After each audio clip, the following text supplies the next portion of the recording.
Bayou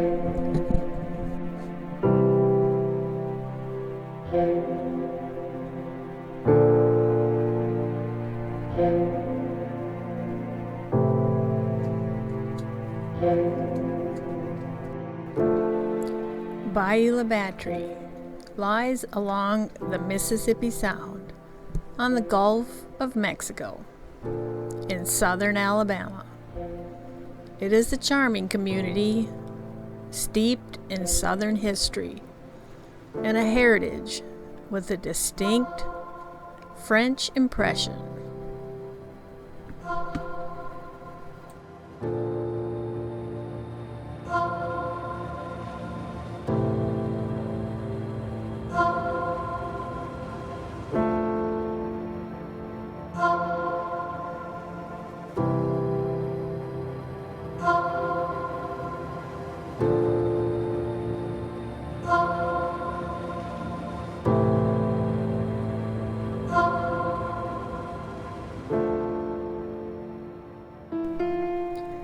So come with us as we take a look at some of the beautiful shrimp boats here on the Mississippi Sound.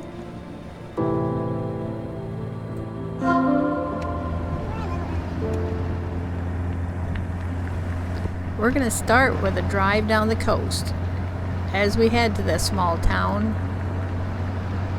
of Bayou La Batre. They have some really pretty houses down here by the water.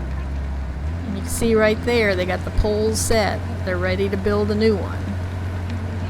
There's lots of birds down here, and I'll be showing you some photos of those a little bit later in the video.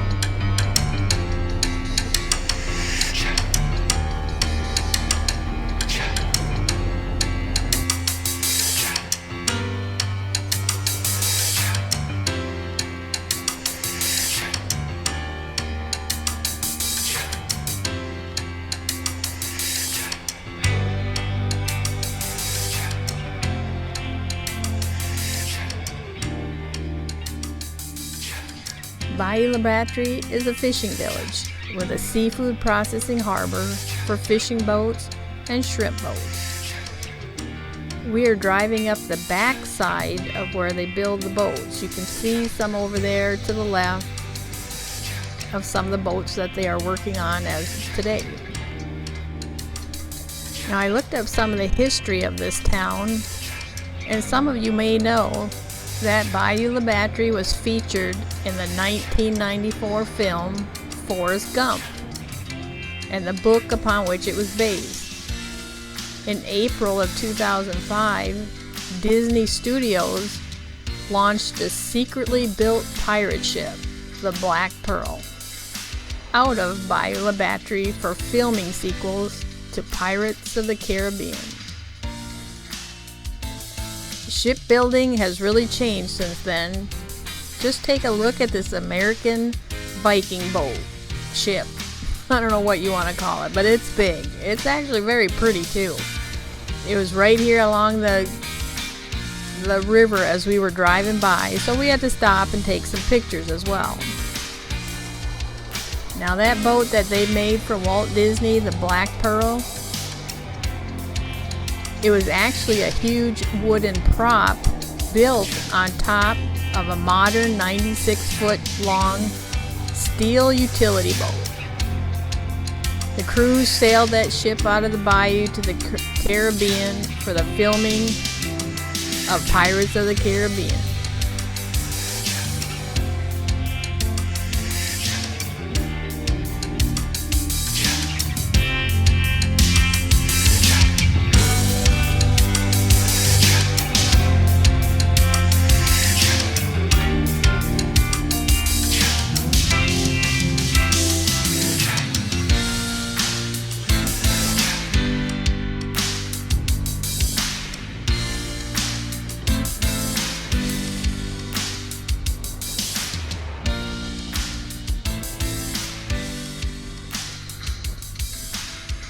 Now, people from all over the world, including the United States, South America, and Africa, have boats built in Bayou La Batre.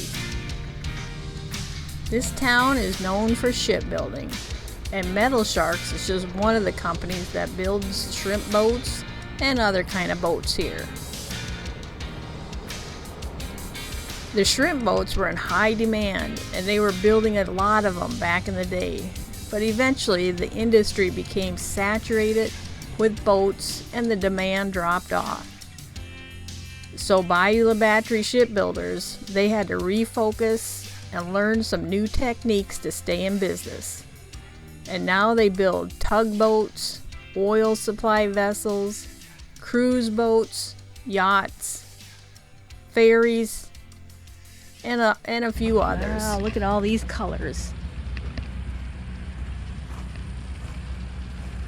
It smells very fishy. Alright, so I'm going to get my camera out and take a couple photos of all this color. So what we're going to do is we're going to put a neutral density filter on to try and pick up some of the reflection. So even on these bridge cameras, you can get filters to kind of smooth out the water. There are two kinds of ND filters. You can have a fixed ND filter or a variable. And I have a variable. And what that means is this lens filter is very flexible, as it lets you alter light exposure between around 1 f-stop, which is an ND2, and 10 f-stops, which is an ND1000. Simply by rotating the outer element of the filter. And it does this without affecting the color quality of your image. So you can see my camera settings. I was able to slow that shutter speed down to 1/8 of a second. And that smooths out the water. Where on this photo, you can see the water looks a little bit, you can see the waves a little bit more. It's not quite as smooth. And that's what I like about the ND filters.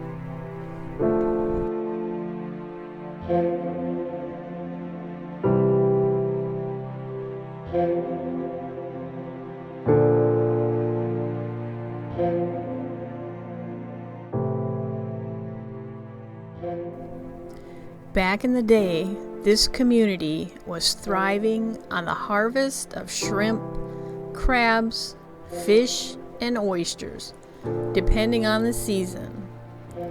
But the seafood industry started to change. With the technology improvements, high fuel prices, imported shrimp, and government regulations, it made many fear for the future of their profession. In 2005, the city fathers began negotiating with Jim James, a powerful developer in the state who was proposing to transform the town with high-rise condominiums. This would change the community, where the average median was less than $25,000 a year. It would change their way of life. That was in the summer of 2005. And then came Hurricane Katrina. The storm surge swelled to nearly 20 feet, and in a community built essentially at sea level, more than 2,000 residents were forced from their homes. It was a devastating blow to Bayou La Batre. But as the community began to rebuild, a sobering reality of the Katrina disaster slowed the rush toward high-end development and gave residents a chance to ask questions. What kind of community did they want theirs to be? Was there a path to a strong economic future that still took advantage of the bayou traditions? A shipbuilding industry built up again, and it is a community on the edge of the sea. A place where tradition holds true, with beautiful ships and bountiful wildlife. Here on the Mississippi Sound at Bayou La Batre.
Join me on my next video as we go walking through the bird sanctuary and come across the local alligator. So as always, I hope to see you next time on Adventures Outdoors.